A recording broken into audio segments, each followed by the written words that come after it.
जी। सबसे पहले तो बर्तनों से बात शुरू होती है हुँ, कि एल्युमिनियम, सिल्वर के बर्तन डायबिटीज़ वाला इस्तेमाल नहीं करें। अच्छा। एल्युमिनियम, सिल्वर के बर्तन इस्तेमाल नहीं करेंगे, नॉन स्टिक इस्तेमाल नहीं करें। बर्तनों का सबसे पहला काम बर्तनों का है कि आपने किस बर्तन में खाना पकाया है। अब इसके बाद रह जाता है गिलासवेयर, शीशे के बर्तन। हुँ, और फिर हम पाकिस्तान में आए तो हमारे देसी हंडिया माशाल्लाह, उस पे तो हाँ, पूरी साइंसी इतनी बड़ी रिसर्च अभी कुछ अर्सा पहले शाया हुई है कि यूरोप में वो इम्पोर्ट होना शुरू हो गई यहाँ से। तो जो इन हाँडियाँ चीज़ों होती में, हैं, नेचुरल चीज़ों में। जी, जो हंडिया होती हैं, ये सॉरी? जो मट्टी वाली? मट्टी की जो हंडिया बनी होती हैं? हंडिया मट्टी वाली। हुँ, हांडी मट्टी वाली जो कदीम ज़माने से चली आ रही है, उसको इतना पसंद किया जा रहा है कि अभी एक साहब ने बताया कि उन्होंने कई 100 का एक कोई ऑर्डर आया था, वो उन्होंने वहाँ इसमें क्या नाम है इसका अ स्पेन के अंदर उन्होंने एक्सपोर्ट किए उन्होंने पाकिस्तान से। हुँ, क्या बात है! तो क्या बात है! और इस तरह आई मीन सुभान हमें अल्लाह। यहाँ से एहतियात करनी है। हुँ, अब मैं ये 5 वजूहात बता रहा हूँ जो डॉक्टर इसार सफ़ी ने मुझे बताई कि जी, अपने बर्तनों का ख़्याल रखें। और बर्तनों में ये भी ख़्याल है कि आपने आपने बर्तन में बना लिया, स्टील का बर्तन है फ़र्ज़ करें, स्टील की पतीली में हाँ, बनाया और आपने लेकिन प्लास्टिक की प्लेट में खाना उतार लिया, ये भी ख़तरनाक है। तो उन्होंने कहा कि या एल्युमिनियम की प्लेट में खाना उतार लिया, दिस इज़ नॉट। अब ये कि हुँ, आपको स्टील की ही प्लेटें या शीशे की प्लेटें इस्तेमाल करनी होंगी। ठीक। इसके बाद अ, दूसरी जो चीज़ अहम थी कि दाँतों की सफाई। अगर आपने ब्रश किए बगैर खाना खाया है, चाहे वो ब्रेकफ़ास्ट है, लंच है, डिनर है, हाई टी है, अगर आपने ब्रश किए बगैर खाया है, माउथ वॉश किए बगैर आपने वो हुँ, खाना खा लिया है, अब वो 2 काम कर सकता है, आपको हार्ट अटैक तक लेके जा सकता है। ये ऑस्ट्रेलिया की स्टडी उन्होंने मुझे बताई थी, डॉक्टर इसार सफ़ी ने। उस दौर में, अच्छा, ये बता रहा हूँ मैं आपको 97-98 की बात, उनके डॉक्टर इसार सफ़ी ने मुझे ऑस्ट्रेलिया की वो बताई कि हार्ट अटैक का ज़्यादा जो उन्होंने ऑस्ट्रेलिया में स्टडी की, वो लोग थे जो दाँतों की सफाई नहीं करते थे, रात को ब्रश किए बगैर सो जाया करते थे, हुँ, सुबह बगैर ब्रश किए खाना खा लिया। ऐसे लोगों को जब हार्ट की सर्जरी वगैरह की गई, तो उनके हार्ट के आस-पास जो इम्प्योरिटीज़ जमा थी, वो और दाँतों का मैल वो एक केमिस्ट्री रखते थे। तो ओह! वहाँ से ये बात चली कि हर खाना खाने से पहले अगर आपने हार्ट अटैक से बचना है, लेकिन डॉक्टर हुँ, इसार सफ़ी कहते थे अगर आपने शुगर होने से बचना है, ब्लड प्रेशर से बचना है, हर खाना हुँ, खाने से पहले आप ब्रश कर लीजिए और इसका तरीका इस्लाम ने बता दिया। हर खाना खाने से पहले, हर खाने के बाद मिस्वाक कर मिसवाक कर लीजिए, लें। हर वुज़ू से पहले मिस्वाक कर लीजिए, अच्छा अच्छा डॉक्टर इतना साहब इसमें ज़्यादा थोड़ा-सा फ़ायदा। थोड़ा-सा थोड़ा-सा मैं एक पूछना चाहूँगा कि नॉर्मली हम लोग क्या करते हैं कि हम लोग खाने के बाद रात को सोने से पहले, खाने के बाद हम लोग ब्रश करते हैं, तो आज आप ये जो बात कर रहे हैं कि खाने से पहले करें, वो ज़्यादा बेहतर है? उसकी उसकी एक वजह है कि मैं सुबह सो के उठा हूँ, पूरी रात जी, मेरे मुँह जी, में बैक्टीरियल एक्टिविटीज़ होती रही और ठीक। मेरे जिस्म के अंदर जो बायोलॉजिकल क्लॉक के ज़रिए से मेडिकल हुँ, ट्रीटमेंट हो रही है सारी रात, हाँ, उसमें एक ये भी शामिल है कि जिस्म के मैक्सिमम बैक्टीरिया को जिस्म से एक प्रोसेस के ज़रिए ख़ारिज करके मुँह के ज़रिए से उसको ख़ारिज मुँह यानी हमारा ब्रेन उसको सारी रात प्रोसेस करके और उसको किल करके बैक्टीरिया वग़ैरह को, इम्प्योरिटीज़ को, पॉइज़न्स को मुँह में ले आता है ठीक। और वो उसका एक और हिस्सा वो स्टूल में ले जाता है, तीसरा हुँ, हिस्सा उसका यूरिन में ले जाता है। इन 3 ठीक। ज़राए से जिस्म अपने ज़हरों को ख़ारिज करता है सारी रात हुँ, सोने के बाद। अब वो ये उम्मीद करता है कि सुबह ये शख़्स उठेगा, ये वॉशरूम जाएगा, टॉयलेट करेगा, स्टूल करेगा, इसके बाद ये ब्रश करके मुँह को सारा साफ़ कर लेगा।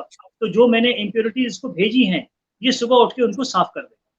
हाँ, तो इस तरह हमने अपने जिस्म के उस प्रोसेस की हमने उस प्रोसीजर की हमने हेल्प की, कि इम्प्योरिटीज़ हुँ, को हमने जिस्म से ख़ारिज कर दिया।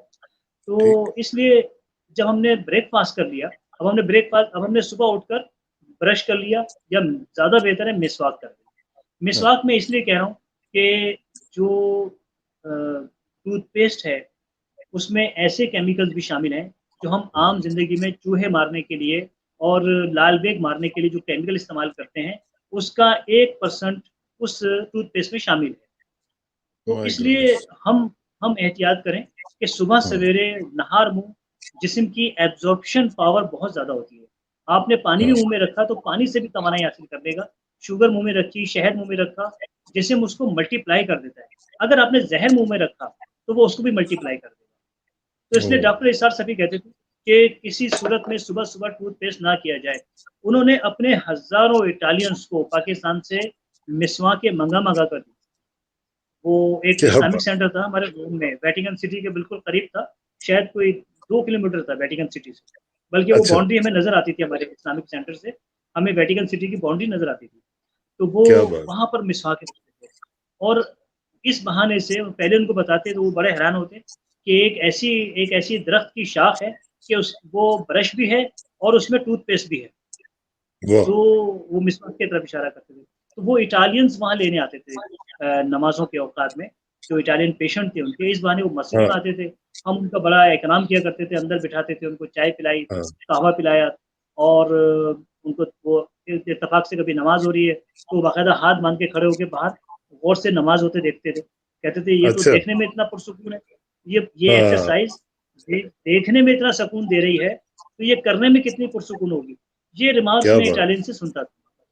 तो सुभान उन्होंने अल्लाह! ब्रश की बजाय इसार भाई थे हमारे, इसार भाई ने उनको मिसवाक पर लगा दिया और उन्होंने कहा कि मिसवाक करने से हमने जिस दिन मिसवाक की है, रात को मिसवाक करके सोए हैं, हमें अपनी लाइफ़ की बेहतरीन नींद आई। वाह, यानी वाह! कि जो और अब आप ये देखें कि हदीस मुबारक में ये भी है, कि ये बेहतरीन यानी उसका मफ़हूम ये है कि बेहतरीन नींद लाती है, ज़हन को पुरसुकून करती है। हुँ, तो इटालियंस ने इस चीज़ को फ़ील करके डॉक्टर साहब को बताया कि भई बाकी अमराज़ तो जाते रहेंगे लेकिन ये जो हमारे साथ काम हुआ है ना, कि हमारे हुँ, टेंशन, डिप्रेशंस ख़त्म होने लगी हैं मिसवाक से। तो डॉक्टर साहब हमने ब्रेकफ़ास्ट से पहले मिसवाक की, हमने हुँ, ब्रेकफ़ास्ट किया, ब्रेकफ़ास्ट के बाद हमने मिसवाक कर ली। लेकिन अब हम 5, 6, 7 घंटे तो गुज़ारेंगे, फिर हमारा जिस्म हमारे बैक्टीरिया वग़ैरह को या हमारे मुँह के अंदर जो इम्प्योरिटीज़ जो कोई इश्यू हो सकता है, फ़र्ज़ करें हमें पायरिया हो सकता है किसी को, अगर किसी को पायरिया है, तो 6 5-6 घंटे के अंदर वो फिर से डेवलप हो चुके हैं बैक्टीरिया उसमें। अब एक बार हुँ, आपने फिर मिसवाक करके खाना खाया, तो अब वो पायरिया के जरासीम और उसके पायरिया की जो ब्लड वगैरह है, वो सब चीज़ें आपने अपने मिसवाक के साथ खाने से पहले साफ़ कर लिया, आपका मुँह साफ़ है। तो कहते हैं डायबिटीज़ वाले की हेल्थ अगर देखनी हो, हुँ, तो उसका एक पैरामीटर है कि उसके मुँह से आने वाली स्मेल से अंदाज़ा लगाया जाता है। यानी कि आम वक़्तों में जो वो उसके हाँ, मुँह से अगर गंदी स्मेल आ रही है, उसकी डायबिटीज़, उसकी ज़ियाबितीज़ शिद्दत के साथ और अगर उसके मुँह से ऐसी स्मेल नहीं आ रही, मुँह उसका बेहतर है, तो ये कहते हैं कि उसका ये डायबिटोलॉजिस्ट हैं, जिनके पास हुँ, मरीज़ जाता है, उसको पता भी नहीं चलता कि वो बाज़ औक़ात डायबिटोलॉजिस्ट की आदत होती है कि वो कोई बात किसी बहाने से आपके करीब कान लेकर आते हैं, आपसे कहते हैं, "फिर हुँ, कहना।" वो अच्छा, आपकी स्मेल से अंदाज़ा लगाता है कि इसकी शिद्दत कितनी है। तो अच्छा, ये इरशाद साहब हमारे डॉक्टर साहब वो बहुत करते थे, उनके साथ 1-2 इटालियन और भी थे। वो भी यही इसी तरह इसी अंदाज़ से आने वाले मरीज़ को चेक किया करते थे और मिसवाक करके आपने फिर लंच कर लिया, इसके बाद फिर मिसवा आपने जितना मुँह अपना साफ रखा, अपने मुँह की कैविटी, अपने दाँतों को, अपने मसूड़ों को जितना साफ हाँ, होगा, आप ज़ेबतीस से उतने ही दूर होते चले जाएँगे। वैसे तो हमने सुभान बहुत सारी दवाइयाँ इजाद की हैं और दवाइयाँ यकीनन बहुत ज़रूरी हैं, डायबिटोलॉजिस्ट के पास जाना ज़रूरी है, लेकिन ये जो तिब्बे नबवी का करिश्मा दुनिया में आया है, आप यकीन करें कोई शख्स मिसवाक के साथ खाना शुरू कर दे और मिसवाक खाने के बाद कर लें, इंशाअल्लाह ताला वो देखें कि कितना बड़ा उनको रिलीफ़ मिलेगा, कितना बड़ा सुभान अल्लाह! रिलीफ़ मिलेगा और इसके साथ-साथ एक और चीज़ कि नबी करीम सल्लल्लाहु अलैहि वसल्लम ने इरशाद फरमाया एक सहाबी के हवाले से वाक़या आता है कि रात का खाना ये मफ़हूम है कि रात का हुँ, खाना खाने के बाद 500 कदम चला।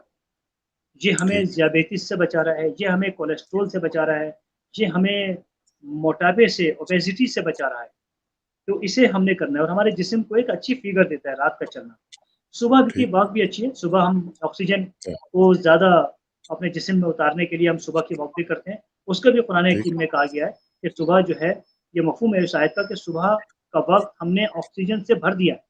ये उस आयत का वाह! मफ़हूम है, मैं इंशाअल्लाह आपको आइंदा प्रोग्राम में वो आयत भी दिखाऊँगा कि सुबह का वक़्त ग़ालिबन ऐसा है कि सुबह कसम है सुबह की, वो उ उस कसम है सुबह के उस वक़्त की जब वो ऑक्सीजन से भरपूर होता है। वाह! तो ये तर्जुमा है उसका किया गया है। तो सुबह की वॉक, ऑक्सीजन लेना, फिर इसके बाद वो खाने सब के सब अवॉइड किए जाएँ जिनमें शुगर्स होती हैं। उन खानों का ठीक। चार्ट आराम से डॉक्टर्स हज़ार से मिल जाता है, डायबिटोलॉजी सेंटर से।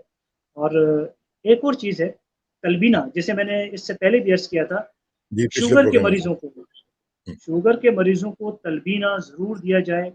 तलबीना क्या चीज़ है कि जौ का दलिया पानी में उबाल कर जब वो गल जाए, उसको उसमें थोड़ा-सा दूध मिला दें और जब उसको प्लेट में उतार लें, तो नीम गर्म होने पर उसमें बेरी का शहद, ज़ाइज़ोफस हनी, वो उसमें मिला लिया जाए, हाफ़ टी स्पून।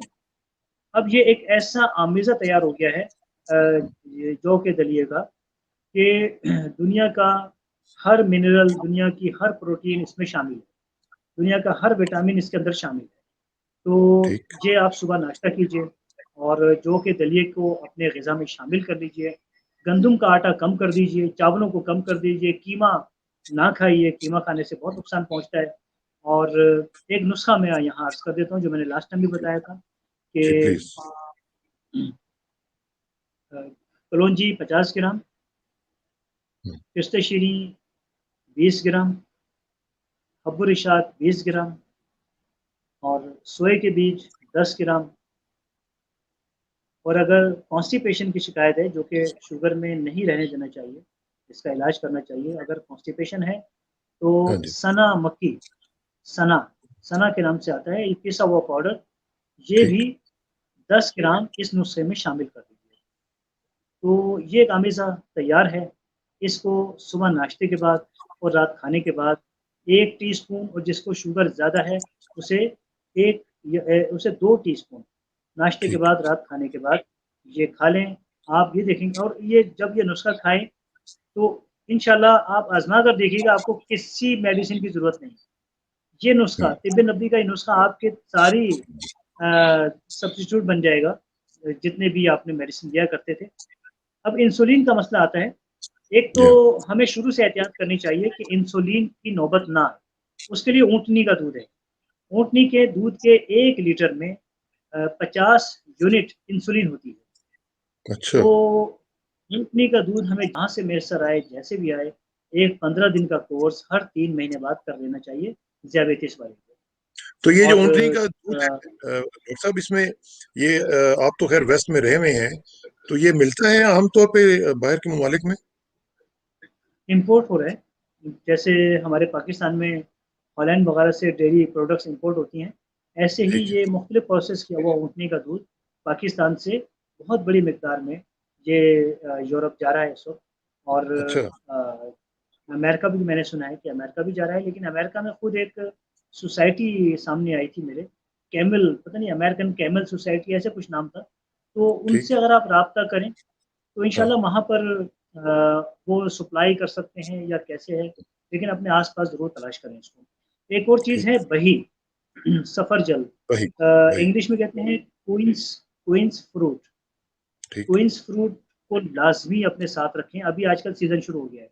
सितंबर ठीक। से जनवरी तक क्वीन्स फ्रूट आएगा। क्वीन्स फ्रूट के बारे में तबीब आज़म सल्लल्लाहु अलैहि वसल्लम ने इरशाद फरमाया, इसका मफ़हूम है कि वही खाया करो, इसमें 40 अफ़राद की कुव्वत है। वाह, वाह, वाह! 40 सुभान अफ़राद अल्लाह! से मुराद क्या है? 40 अफ़राद सेहतमंद अफ़राद। यानी हुँ, उलमा कराम मज़ीद तशरीह करते हैं कि 40 सेहतमंद अफ़राद की कुव्वत वही के अंदर है। ये एक फ्रूट है। नबी सल्लल्लाहु अलैहि वसल्लम को बहुत पसंद था, अरब में इसके एक बहुत अच्छे डिमांड भी थी इसकी, और लोग इसको इस्तेमाल किया करते थे। और अ, अगर वही मौजूद हो, क्वीन्स हुँ। फ्रूट मौजूद हो, ये तुर्की का, अगर आप तुर्की किसी शॉप पे जाएँगे अमेरिका में, कनाडा में, हाँ तो जी। आपको तुर्की शॉप पे ज़रूर वही मिल जाएगी। अच्छा। तो हाँ, तुर्की में उसको आप क्वीन्स फ्रूट बताएँगे, वो समझ जाएगा, वरना सफरजल ठीक। उर्दू अरबी में कहते हैं, उर्दू में वही कहते हैं। ये सुबह नहर-मुँह इसका इस्तेमाल किया जाए। ये 100 ग्राम वही या सफरजल या क्वीन्स फ्रूट, ये सुबह नहर-मुँह इस्तेमाल करें। क्योंकि इसका ताल्लुक कमज़ोरी से भी होता है, हुँ, इसका ज़ियाबेतिस का, ज़्यादातर कमज़ोर ठीक। लोगों को भी हो सकती है।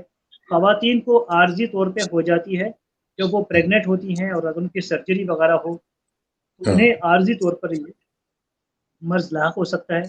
तो उसके लिए बेहतर ये है कि जब वो सेहतमंद हो जाएँ, तो ज़रा वॉक शुरू करें, क्योंकि आखिरी जो 2 माह होते हैं, उसमें हाँ जी। उनकी फिज़िकल एक्टिविटीज़ कम हो जाती हैं, लेकिन उनका चूँकि शुगर या उनका खाने-पीने का अंदाज़ सब कुछ वैसा ही रहता है।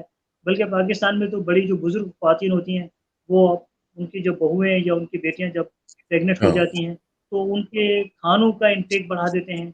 उनकी हाँ, कैलोरीज़ वाली ग़िज़ाएँ, एनर्जी वाली ग़िज़ाएँ दी जाती हैं कि शायद हालाँकि इतनी इतनी शुगर्स की, इतनी फैट चीज़ों की ज़रूरत नहीं है। एक और हाँ, गलती करते हैं कि जैसे ही डिलीवरी होती है, हमारे यहाँ मुरगन ग़िज़ाएँ खिलाई जाती हैं। हाँ, इससे बहुत भी ज़्यादा। शुगर हो जाती है क्योंकि मुरगन ग़िज़ा को हज़म करने के लिए आपको बॉडी मूवमेंट की ज़रूरत है। आपको चलना ठीक है, है। आपको वॉक करनी है। जबकि वो खातून तो बेचारी एक बहुत बड़े मरहले से गुज़री है, बेड पर है। हाँ, आपने बेड हाँ, पे लेटे-लेटे उनको इतने सारी मुरगन ग़िज़ाएँ खिला दी और हाँ, फिर नतीजा क्या आता है? शुगर हो गई उनको। लेकिन ये शुगर आरसी ठीक। होती है। तो इसको फिर आजकल माशाल्लाह जो गायनेकोलॉजिस्ट हैं, वो बहुत खूबसूरती से इसको कवर करती हैं। उनको पता होता है कि पाकिस्तान में क्या हो रहा है, हाँ, तो वो हाँ, उनको एक्सरसाइज़ वगैरह बता देती हैं, जो लेट कर, बैठकर वो एक्सरसाइज़ की जा सकती हैं। ऐसे ठीक। फिज़ियोथेरेपी में ऐसी एक्सरसाइज़ मौजूद है। इसके अलावा रात की वॉक पे हमने बात की, मिसवाक पे हाँ जी। बात की, तलकीना साथ में रखना है, हमें ज़ियाबतीस का नुस्ख़ा भी बता दिया है। हाँ, लेकिन इन तमाम इस्लाम की चीज़ों का ये सब की सब परसेंटेज एक तरफ और एक रेशो नमाज़ पढ़ने का, वो इतना हुँ, हाई है क्योंकि शुगर का एक बहुत बड़ा ताल्लुक ज़हनी उलझाव से भी है। बेशक, ऐसे बेशक। लोगों की ऐसे लोगों की बहुत बड़ी तादाद दुनिया में मौजूद है, जिन्हें शुगर हुई, ना उनके ख़ानदान में किसी को शुगर थी, ना उनके कोई इम्कानात थे शुगर के, लेकिन कोई ऐसा शॉकिंग न्यूज़ उनको मिली कि विदिन ए वीक उनको शुगर का मर्ज़ लग गया। हाँ, तो ऐसे लोगों की तादाद बहुत है और यूरोप में ये ऐसे लोगों की तादाद को देखा गया। इसार सफ़ी साहब फरमाया करते थे कि ये सब के सब ज़हनी मरीज़ हैं जो उनके मरीज़ थे और उन्होंने कहा कि जी। इसके बाद इनको शुगर हुई है। तो ये डॉक्टर इसार सफ़ी का एक कमाल था कि वो अपने मरीज़ों को एक्सरसाइज़ के नाम पे नमाज़ पढ़ाया, अच्छा, इटालियंस को। हाँ, हाँ, उनको नहीं पता था कि ये नमाज़, लेकिन उन्होंने कहा कि देखो इनके फ़ायदे की चीज़ है। अल्लाह ने जब ये चीज़ हाँ, बनाई है, एक इनको मुसलमान को फ़ायदा हो। इतना इतना ज़्यादा फ़ायदा दिया गया है, तो इनको फ़ायदा होगा। उनमें से बहुत सौ ठीक। को पता चलता था बाद में, तो वो इटालियन बड़ी फ्लेक्सिबल कौम है। तो वो कहते थे कोई बात नहीं, हमने नमाज़ पढ़ ली, कोई ऐसी बात नहीं। हाँ, लेकिन हाँ, इसका फ़ायदा उन्होंने देखा क्योंकि वो योगा हाँ, समझ के करते थे। तो उन्होंने कहा हाँ, कि ये जो हमें योगा कराई गई है, इससे हमारा डाइजेशन ठीक हो गया है, हमारा हुँ, फ़ोकस ठीक हो गया है। पहले हम कन्फ्यूज़ हुआ करते थे, कभी कोई बात कह सुभान दी, अल्लाह। वो एक काम करने चले, उसको अधूरा छोड़ दिया, दूसरा शुरू कर दिया, वो हमारे सिलसिले ख़त्म हो गए हैं अब। हाँ, ये जो योगा किया है तुमने, बाद में फिर वो आहिस्ता-आहिस्ता अस्पताल में मशहूर हो गया कि डॉक्टर इसाक जो है वो इस्लामिक योगा करा। तो लेकिन उन्होंने कहा कि भई क्योंकि फ़ायदा हो रहा है, तो इस योगा हुँ, को किया जाए। तो वो हाँ, डॉक्टर इसाक सफ़ी तो 97 में इंतकाल कर गए थे। लेकिन इन्ना उसके बाद लिल्लाहि। उनके एक इटालियन दोस्त थे, वो उस योगा को लेकर चलते रहे, कई साल तक। अच्छा, तो ये बात है कि हमें नमाज़ नहीं छोड़नी चाहिए और हाँ। नमाज़ को बड़ी तवज्जो से अच्छा, अल्लाह एक ताला से चीज़ माँगते हैं। आखिर में सिर्फ़ एक चीज़ बता दीजिए कि कुछ लोग ऐसे होते हैं जो कि फिज़िकली बहुत फिट होते हैं, एक्सरसाइज़ भी करते हैं, मसलन हमारे दोस्त वसीम अकरम साहब जो हैं, अ, वो लेकिन उनका क्या हेरेडिटरी जिनका प्रॉब्लम होता है, जिनको डीएनए में ये आ रही होती है शुगर, क्या इस तरह भी होता है और उसका हुँ। क्या इलाज होगा? जी हाँ, बहुत अच्छी बात की। 95 तक 96 तक ये बात थी कि भई जीन्स के अंदर अगर वो मौजूद है कोई मर्ज़, तो वो आगे जाकर उसका बच्चे उसका शिकार हो सकते हैं। हुँ, लेकिन इसके बाद साइंसदानों के 2 तबके बन गए, जिसे जिसे मैं अपनी ज़ुबान में कहता हूँ कि 2 फ़िरके बन गए। एक ठीक। फ़िरका कहता है कि नहीं, इनहेरिटरी या जीन्स से आने वाली कोई चीज़ का इससे ताल्लुक नहीं है, बल्कि हाँ, ये वो चीज़ है कि जो वालिदैन का जो अंदाज़ था लिविंग स्टाइल, बच्चे बहुत अरसे तक उसी में मौजूद रहे। तो इसलिए हुँ, उनमें भी वो चीज़ कन्वर्ट हो गई, वो उनमें भी ठीक। शिफ्ट हो गई। अगर क्योंकि एक ख़ानदान स्टडी की गई है कि एक ख़ानदान के एक एक फैमिली थी, उनके 4 बेटे थे। जब वो बेटे बड़े हुए, कोई 12-15 साल की उम्र में गए, तो एक बेटे को एडॉप्ट कर लिया उनकी सिस्टर ने, यहाँ पर आप ही के कनाडा की बात है, ठीक, कनाडा में ले गए और बाकी 3 बच्चे उनके साथ रहे। ठीक, वालिदैन को शुगर थी, माँ-बाप दोनों को शुगर थी। 8-10 साल के बाद वो तीनों बेटे शुगर में मुब्तला हो गए और वो जो कनाडा चला गया था उसको शुगर नहीं हुई। अच्छा। तो इसलिए ये बताया जा रहा है कि इस चीज़ को ना लिया जाए कि कोई मौरूसी कोई चीज़ है, बल्कि ये देखा हम्म, जाए कि खाना-पीना, रहन-सहन का अंदाज़ एक जैसा था, तो जो हाँ, अमराज़ वालिदैन को लगे, वही बच्चे उसका शिकार हुए। लेकिन इसके बावजूद कि लोग बाहर चले जाते हैं और कभी ऐसे भी केसेज़ हैं कि वाक़ई ये जेनेटिक ये चीज़ सामने आती है। लेकिन इसका इसका तरीक़ा यही है कि शुगर वाला अपने लाइफ़स्टाइल को तब्दील करे। रात का खाना 7 बजे तक शुगर वाले को खाना है। शुगर वाले को हम्म, 3 खाने नहीं खाने, 5-6 खाने खाने हैं उसको। और आधी अगर वो एक वक़्त में 2 रोटी खाता है, तो आधी रोटी खाकर उसने अपना खाना बंद कर देना है। 3 घंटे बाद उसको फिर भूख लगेगी, वो फिर। अच्छा, इसकी अलामात में ज़्यादा प्यास लगना, ज़्यादा भूख लगना और थोड़ा-सा और सीवियर हो, तो ज़्यादा यूरिन आना, मज़ीद हाँ, सीवियर हो जाए शुगर, तो जो जॉइंट्स हैं उसमें दर्द होना और एक और बहुत बड़ी अलामत होती है, जब शुगर से भरपूर इंसान उसका शिकार हो जाए कि कोई ज़ख्म लग जाए जिल्द पर, तो वो हम्म, हील नहीं होता। उसको हील अप होने में हाँ, वक़्त लगता हाँ, है। यानी अगर मेरा कोई ज़ख्म लगा है, तो उसके ऊपर कवर आने में तकरीबन 2 घंटे लगेंगे, लेकिन शुगर वाले को 2 दिन लगेंगे। तो ये भी एक हम्म, बहुत बड़ा फ़र्क आता है। फिर आगे जाके गैंग्रीन बन जाता है क्योंकि पाँव के जो काटना नीचे के पड़ता हिस्से हैं, उसमें ब्लड सर्कुलेशन स्लो हो जाता है और स्लो होने की वजह से वहाँ पर गैंग्रीन बन जाता है, फिर वो ज़ख्म बन जाते हैं और ज़ख्म के बाद नौबत यहाँ तक आती है कि जितना हिस्सा गैंग्रीन का शिकार हुआ है, उसको काट दिया जाता है। इसके लिए मैं एक नुस्ख़ा आपको बता देता हूँ, इंशाअल्लाह है। जी, गैंग्रीन का पाँव कटने से बच जाएगा। इंशाल्लाह। ज़ैतून का तेल, ज़ैतून का जो एक्स्ट्रा वर्जिन ऑलिव ऑयल है, अच्छी जी, क्वालिटी का और इटली का हो तो ज़्यादा बेहतर है। दुनिया में सबसे अच्छी ऑलिव ऑयल की क्वालिटी वो इटली इटली की की। है। 1 cup olive oil extra virgin और मेहंदी के पत्ते तकरीबन 200 पत्ते, जो अच्छा। हेना लीफ है, ये 200 पत्ते, इन्हें 5 मिनट उबाल के रख लीजिए। इसके बाद इस अमेज़े को आप सुबह और रात लगाना शुरू कर दें गैंग्रीन वाले हिस्से पर। शुगर को कंट्रोल करें, अपने डॉक्टर से राब्ते में रहें, गैंग्रीन की जो अद्वियात हैं वो खाते रहें, लेकिन आप इस तिब्बे नबवी की इस सुबह। लोशन का, इस लिनेमेंट का कमाल देखेंगे, इसका करिश्मा देखेंगे कि वो गैंग्रीन गायब होना शुरू हो जाएगी इंशाअल्लाह। सुबह अल्लाह। तो इसलिए गैंग्रीन वाले इस नुस्खे को लाज़मी इस्तेमाल करें। मैं फिर दोहरा देता हूँ, मेहंदी के पत्ते 200 जी, पीसेज़ और 1 cup extra virgin olive oil good quality. ये 5 मिनट इनको दरमियानी आँच पर मीडियम फ्लेम पर इसको बॉयल कर लीजिए, थोड़ा-सा पका लीजिए, इसके बाद इसको फ़िल्टर कर लीजिए और गैंग्रीन पे लगाना शुरू कीजिए और जब लगाएँ तो इसका ख़्याल रखिएगा कि ऊपर से नीचे की तरफ लगाना है, नीचे से ऊपर नहीं लगाना। सुबह तो अल्लाह। ये कुछ नुस्खे थे। आप आप बहुत बताइए कुछ और जबरदस्त। भी?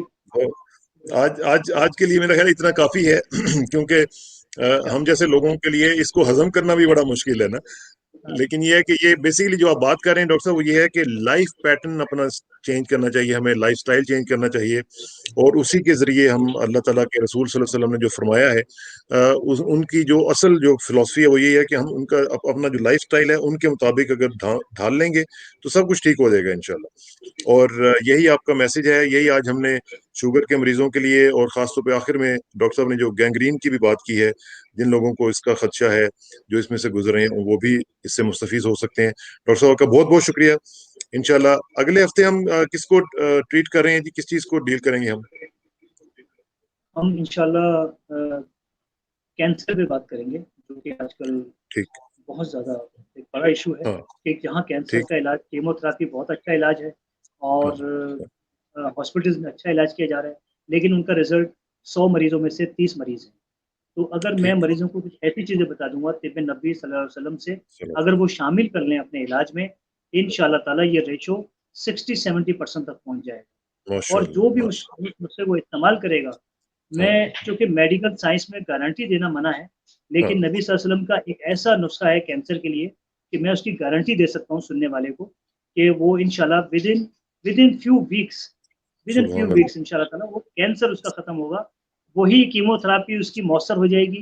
वो बहुत। जो सात तिब्बे नबवी का इंशाल्लाह इस्तेमाल करेगा, विदिन फ्यू वीक्स कैंसर से बाहर आ जाएगा और इंशाल्लाह। ये बस ये नुस्खे इंशाल्लाह फ़ी सबीलिल्लाह हम तबीब आज़म सल्लल्लाहु अलैहि वसल्लम के जो सल्लल्लाहु अलैहि गुलदस्ते हैं, उनके फूल चुनकर आपकी खिदमत में इंशाल्लाह नाज़रीन की खिदमत में पेश करेंगे। आपका भी ये फ़र्ज़ है जो नाज़रीन और सामीन हमें इस वक़्त हमारे सामने मौजूद हैं कि इन नुस्ख़ों को आगे पहुँचाइए। पता नहीं किसका बेशक। भला हो जाए और एब्सोल्यूट। यकीनन मैं तो ये भी कहूँगा कि इतना अच्छा आपको कनाडा वाले खुशनसीब हैं, अमेरिका वाले खुशनसीब हैं कि पाकिस्तान का एक बहुत बड़ा नाम आपके दरमियान मौजूद है, इसरार कसाना साहब। और वो इतनी मेहनत से आपको पाकिस्तान के बारे में बताते हैं, आलमी हालात के मैं तो आपका अस्तगफुरुल्लाह। चैनल देख के हैरान रह गया कि आप इतनी मेहनत से लोगों को माशाल्लाह मालूमात पहुँचा रहे हैं। ये तो बहुत इसके लिए बस तो बहुत वक़्त 24 आवर चाहिए और आप ये मुझे नहीं आपने मालूम कि आपकी मज़ीद मेरा रंग इस वक्त जो है वो उड़ चुका है। मैं असल में इस तरह की बात ना करें। ये अल्लाह ताला का करम है, उसी का सदका, जो अल्लाह ताला के रसूल सल्लल्लाहु अलैहि वसल्लम का सदका है, ये सिलसिला चल रहा है। हम तो इस काबिल नहीं है डॉक्टर साहब, ये आप जैसे लोगों की वजह से ये सारा सिलसिला चलता है, और आपको अल्लाह ताला ने इसलिए मुंतखब किया है। जिस तरह मैंने आपको बताया था ना कि नबी करीम सल्लल्लाहु अलैहि वसल्लम की हदीस है कि कुल्लु मुयस्सिरुन लिमा खुलिका लहू, जिसको जिस काम के लिए अल्लाह ने बनाना होता है उसके लिए वो आसान कर दिया जाता हुँ, है। तो आपके लिए इसको आसान कर दिया माशाअल्लाह। अल्लाह ताला। अल्लाह ताला मैं कबूल करे। एक छोटा-सा वाक़या जी। एक छोटा-सा वाक़या आपकी बात पे सुनाना चाहूँगा। मैं एक बार पाकिस्तान आया तो एक दोस्त के बारे में सुना कि वो चेक बाउंस होने की वजह से माशाअल्लाह वो जेल जा चुके हैं। तो मुझे बहुत अफ़सोस हुआ क्योंकि इंसान बहुत नाइस था। मैं मिलने गया जेल में और वो जो मुलाकात का वक़्त होता है, तो वो आया बड़ा रोया। मैंने कहा अच्छा कहने लगा यार मैं कैसे निकलूँ यहाँ से, ये तो वो जो मुखालिफ पार्टी बहुत बड़ी थी। मैंने कहा तुम एक काम करो, मुझे नबी सल्लल्लाहु अलैहि वसल्लम की एक हदीस याद आई। तो मैंने उसका मफ़हूम उसको बताया। मैंने कहा तुम एक काम करो, जो कैदी है ना, तुम इतने एजुकेटेड आदमी हो, तुम आज जाओ 2 रकत सलातुल हाजत पढ़ के अल्लाह से कहो या अल्लाह मैं इन कैदियों को जो मुजरिम हैं, मैं तो मुजरिम नहीं हूँ, मुझसे तो मिस्टेक हो गई, मैं भूल गया, चेक बाउंस हो गया। लेकिन इन मुजरिमों को मैं एजुकेट करूँगा, मैं इनको तरबियत दूँगा, तालीम दूँगा, इसके बदले तुम मुझे रिहाई दे दो। आप यकीन करें कि मैं तो 1 हफ़्ते के लिए आया था, पाकिस्तान से चला गया। मुझे कोई 20 दिन बाद ये खबर मिली कि वो रिहा हो गया। फिर मैं जब दोबारा माशाल्लाह। पाकिस्तान आया, उससे पूछा, उसने कहा यार तुम्हारी बात पे मैंने अमल किया।